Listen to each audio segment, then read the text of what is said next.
Are you tired of unexpected car trouble? In this video, we'll go over some of the most common issues you can have with your car and how to fix them.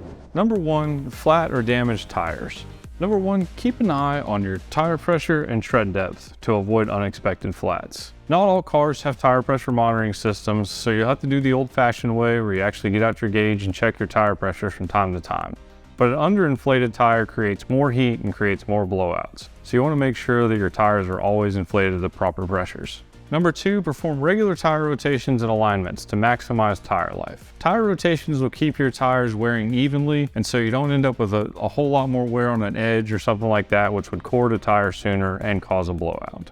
I always recommend getting an alignment at least once a year, just to make sure you're in line before it starts wearing your tires. If you wait too late and you see the tire wear and then you get the alignment, then a lot of times the damage is done to that tire. Number three, inspect your tires thoroughly once a month on your own. Just look underneath the car, make sure you look all the way across the tire. Most people only look at the outside edge and they just assume that they're fine. But a lot of times tires can be wearing more on the inside.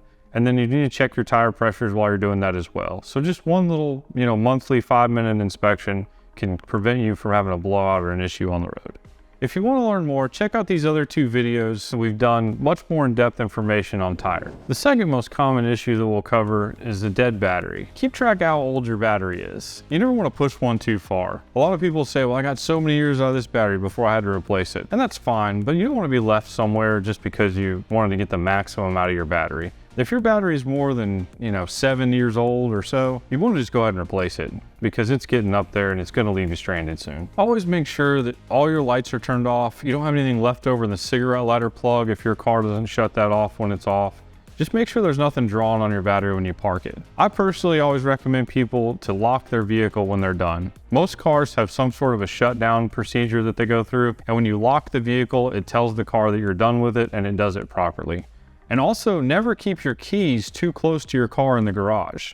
A lot of the newer cars that have automatic sensing when you walk up with your key, they're going to constantly be looking for you if you leave your key on a hook that's close to that car. And the last thing you can do that will get you the most life out of your battery is to hook up a trickle charger just once a month overnight. A lot of people don't have a trickle charger, but this is the cheapest type of battery charger you can get. You just go to the parts store, get something that's like a 1 amp or 2 amp charger, and just hook it up once a month. That brings your battery back up to 100% all the time. Short trip driving and different vehicle uses sometimes can deplete the battery. And so your car, when you start it up and it charges it, it never goes back to 100%. So just that easy step of hooking it up once a month and just trickle charging it back up to 100% will maximize the battery life. What's your go-to method for jump starting a dead battery? Let us know in the comments. If you've got any more questions about batteries, go to our other video. We did an in-depth look at batteries. Number three, worn brake pads. I recommend you regularly inspect your brakes just to make sure how they're wearing.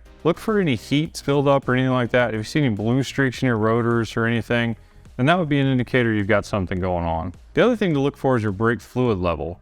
If you open your hood and the fluid's really low, it means your pads are probably getting really low, or you have a leak.